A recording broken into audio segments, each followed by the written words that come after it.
Pagi. Selamat pagi Romo. Apa kabar? Baik. Luar biasa. Wah, ya.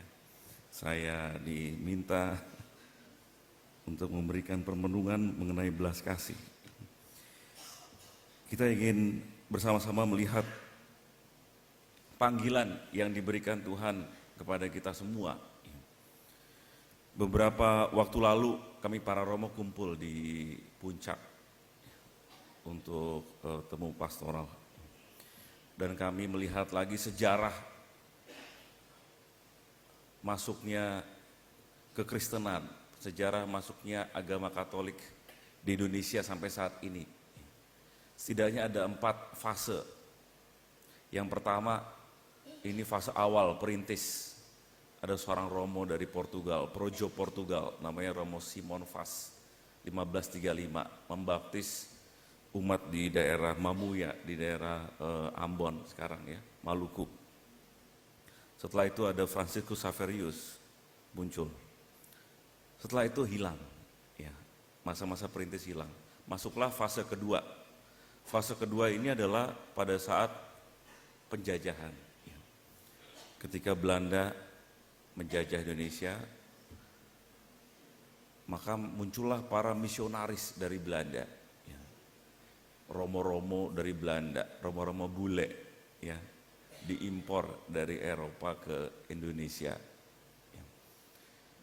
Diawali juga oleh projo-projo dari Belanda, ya, masuk ke Batavia saat itu ya, untuk memberitakan kabar sukacita, memberitakan Injil di Indonesia. Lalu muncullah para misionaris setelah itu, ya. SY masuk, lalu kemudian SVD, OFM, ya, Xaverian dan sebagainya.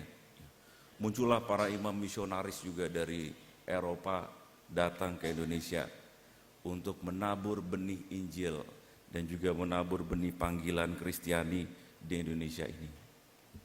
Itu fase kedua. Fase ketiga adalah pada saat zaman penjajahan Jepang. Nah, ini yang berbeda. Ya. Saat Jepang masuk, semua yang bule-bule dipenjara, diinternir. Ya. Jadi suster bule, romo bule, ya, nggak boleh beroperasi, ya. Nggak boleh mewartakan Injil, nggak boleh misa. Mereka semua diinternir. Tapi ternyata gereja tetap bertahan. Mengapa bertahan? Karena ada awam-awam yang sungguh luar biasa, tetap mengumpulkan umat, berdoa bersama, ibadat bersama, sehingga imannya tetap tumbuh. Walaupun romo-romonya di penjara, diinternir, tetapi tetap tumbuh karena ada awam-awam yang mengumpulkan umat untuk berdoa bersama.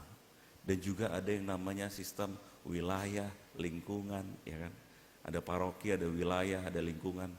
Tetap berkumpul sebagai satu lingkungan untuk terus mewartakan Injil Tuhan, memberikan kesaksian di lingkungan masing-masing. Itu pada saat fase ketiga zaman Jepang. Setelah itu fase keempat, fase kemerdekaan. Ya. Mereka semua dibebaskan, lalu kemudian beroperasilah seperti biasa. Ya. Datang pula ya para suster-suster yang membuat banyak karya kemanusiaan. Ya. Dimulai dari suster-suster Ursulin 1856 membuat sekolah, ya, Santa Ursula, Santa Maria seperti yang kita kenal sekarang. Ya. Lalu kemudian suster-suster OSF, lalu kemudian ada CB dan sebagainya. Ya. Muncul memberikan karya pelayanan sosial. Ada 3 yang besar, pendidikan, kesehatan, sama panti asuhan. Itu 3 karya utama awal misi gereja. Ya. Pendidikan, kesehatan, dan juga panti asuhan. Setelah itu gantian, ya, setelah kemerdekaan muncullah imam-imam pribumi. Ya. Malah gantian kita yang mengekspor. Ya. Jadi wajah-wajah Londo, Belanda, Jerman sudah berkurang, muncullah imam-imam pribumi seperti yang imam lokal, seperti yang Bapak Ibu bisa saksikan di depan ini, ya. Semuanya ini adalah wajah-wajah lokal, ya, nggak ada bulenya sama sekali. Ini adalah fase berikutnya, ya. Ya. Jadi panggilan itu sudah beralih, ya, dari para misionaris Kemudian gereja berlanjut, para imamnya semua berasal dari daerah masing-masing. Dan di tempat Seminari Tinggi Rita Piret saat ini yang akan kita bantu selama bulan ini, bisa bayangkan ya, satu seminari isinya berapa Romo? 500 orang? 522 orang frater ya. Jadi kumpul di satu seminari. Itu seberapa ya? Baik sekali. Sebagai gambaran, Seminari Tinggi KAJ itu 70-an orang, 75. Kalau kita ngumpul aja kayaknya udah sesek ya, 75. Ini 522 orang. Ya. Jadi banyak sekali panggilan di tempatnya Romo Windy dan kawan-kawan ini. Ya. Sangat subur, makanya kita gantian mengekspor. Kalau dulu mengimpor Romo-Romo Belanda, sekarang gantian Indonesia yang mengekspor Romo-Romo ke Eropa dan belahan dunia yang lain. Bapak Ibu Saudara-saudara yang terkasih, inilah gambaran perjalanan sejarah gereja kita. Ya. Semua adalah karya Tuhan yang menaburkan benih panggilan Tuhan yang tidak akan tinggal diam dalam setiap fase kehidupan perjalanan iman kita. Ya. Ada kesulitan, ada, tetapi selalu ada celahnya. Ya. Para imam diinternir, sempat umat kehilangan imam tanpa gembala, ya. Tapi kemudian ada awam yang muncul menjadi backup, ya, bekerja sama bersama-sama untuk melanjutkan karya Tuhan. Inilah yang kita syukuri, rahmat panggilan yang Tuhan berikan dalam perjalanan sejarah gereja kita sampai dengan saat ini. Ya. Kita semua diajak untuk bersyukur untuk rahmat panggilan yang kita terima.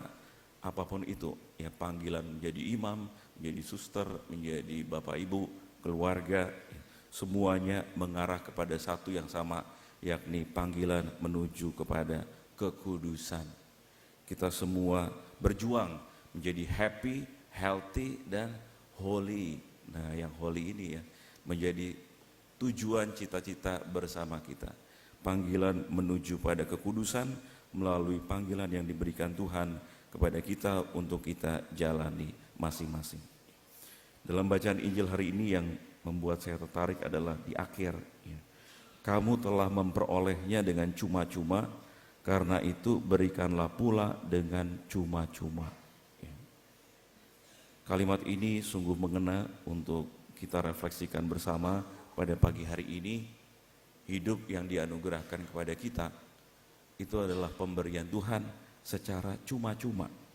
Segala apa yang kita peroleh, termasuk segala hasil kerja kita, segala hasil usaha kita, semuanya kita peroleh dengan cuma-cuma karena kasih karunia Tuhan. Karena itu panggilan Tuhan hari ini adalah kita diajak untuk berbagi, memberikan pula dengan cuma-cuma kepada orang-orang di sekitar kita. Tantangannya tentu berbeda-beda setiap fase sejarah tadi, ya, termasuk dengan fase saat ini kita mungkin dalam situasi yang tidak menentu, tidak jelas, ya, semua serba naik, ya, harga-harga naik, ya. Mungkin ini yang menjadi tantangan panggilan kita saat ini, ya. Panggilan untuk membuat jejaring bersama, saling memperhatikan satu sama lain, terutama mereka yang terkena dampak paling besar dari ketidakjelasan dan juga naiknya berbagai macam harga yang kita alami belakangan ini. Semoga kita semua semakin dikuatkan dalam panggilan kita masing-masing, ya. Bersyukur untuk rahmat panggilan yang kita terima dari Tuhan, dan kita punya tugas untuk memberikan apa yang dipercayakan Tuhan kepada kita dengan cuma-cuma kepada orang-orang di sekitar kita. Tuhan Yesus memberkati. Silakan duduk. Ada sedikit tambahan refleksi dari saya. Mendengarkan bacaan Injil hari ini, saya mencoba bertanya-tanya, apa bedanya panggilan dengan profesi? Ya. Panggilan dan profesi. Lalu ketemu jawabannya. Jawabannya ada di AI. Ya. Bedanya adalah kalau profesi, kecenderungannya adalah kita berorientasi pada mencari nafkah, ya, profesi. Sedangkan panggilan itu terkait soal bagaimana kita mencari makna yang terdalam untuk hidup kita supaya kita nanti pada akhirnya boleh sampai ke surga. Yang tadi istilah Romo Nofrin itu adalah mengejar kekudusan. Ya. Jadi kalau kata profesi lebih dekat dengan kita mencari nafkah, sedangkan panggilan lebih dekat bagaimana kita memenuhi makna hidup kita supaya kita nanti boleh sampai ke surga. Maka kita bisa tes misalnya, ini panggilan atau profesi ya misalnya. Oke, pasti ada unsur dapat upah, dapat uang saku. Romo-romo juga dapat uang saku sebulan 2 juta atau 2,5 juta ya uang saku kita. 2 ya. Loh, Romo Nofrin 2 ya uang sakunya. Kok kita 20 juta ya saudara ya? Enggak sama, semua romo di Kuskupan Agung Jakarta flat sama. Mau direktur, mau pastor kepala, mau uskup, mau fikjen, mau pastor mahasiswa, semua rata 2 juta ya. Memang di bawah UMP ya. Nah, mari kita tes apa yang saya sebutkan ini lebih ke arah panggilan atau profesi. Menjadi romo dan suster, panggilan atau profesi? Panggilan. Menjadi guru, panggilan atau profesi? Nah, setengah-setengah nih. Ada yang teriak profesi, ada yang teriak panggilan. Menjadi dokter, panggilan atau profesi? Profesi. Profesinya lebih kenceng daripada panggilan. Padahal suka ada di mobil-mobil dokter itu dokter on call ya kan? Dokter dalam panggilan. Wah, maka dia ngebut ya. Sekarang menjadi businessman, panggilan atau profesi? Nah, makin kenceng profesi. Menjadi ini yang punya dapur MBG, panggilan atau profesi? Lo karya sosial lo itu. Kok karya sosial ingin menolong anak-anak yang stunting? Niat sosial. Ya. Menjadi pengedar narkoba, panggilan atau profesi? Penjahat namanya itu. Ya. Maka menurut saya apa yang kita kerjakan bisa kita kategorikan begitu tuh. Memang untuk pemenuhan hidup kita, untuk penyucian diri kita, atau memang sekedar untuk cari nafkah ya. Menjadi bisnismen oke, mencari nafkah, tapi kalau menjadi bisnismennya benar ya, menjadi kontraktor bangunan benar, menjadi tukang bikin kue, tukang bakso, menjadi orang yang punya warteg gitu ya, benar kerjanya dan jujur, saya kira itu bisa juga menjadi pemenuhan diri kita untuk bisa menyucikan diri kita.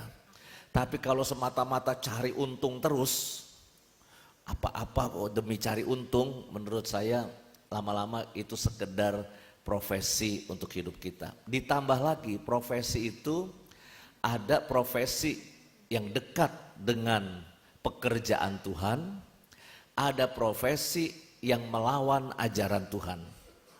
Kalau yang dekat dengan pekerjaan Tuhan, profesi gampang. Guru itu profesinya dekat dengan pekerjaan Tuhan. Dokter, perawat itu dekat dengan pekerjaan Tuhan. Karena hari ini di Injil ada menyembuhkan orang sakit. Ya, itu juga bagian dari panggilan manusia. Tapi ada juga profesi yang memang melawan ajaran Tuhan. Pengedar narkoba, yang mengelola pinjol gitu ya. Ini kan sekarang pinjol makin meningkat dan sebagainya. Maka buat saya memang ada profesi-profesi yang memang menjauh dari ajaran Tuhan. Maka saya kira pada momen hari ini mari kita renungkan tentang jalan hidup kita. apakah jalan hidup kita ini, pekerjaan-pekerjaan kita yang kita lakukan ini sebatas cari nafkah atau memang untuk penyucian diri kita. Menjadi pemain sepak bola mungkin profesi, tapi kalau setelah dia punya duit banyak, mungkin dia bikin yayasan ini dan itu dan sebagainya, dia mulai mencari arti hidupnya. Ya. Romo Sil masih ngantuk nih, karena habis nonton Brasil lawan Maroko. 1-1 atau berapa sekarang Brasil Maroko ya? 1-1 ya, rasain Brasil. Ya. Tapi inilah sekarang kita bisa melihat orang punya profesi macam-macam, bisa punya duit banyak ya dari profesi kita. Tapi kalau berhenti pada uang yang kita peroleh, maka itu tidak menuju jalan penyucian untuk diri kita. Maka mari kita gunakan kesempatan kita untuk bekerja, melakukan apapun untuk penyucian hidup kita.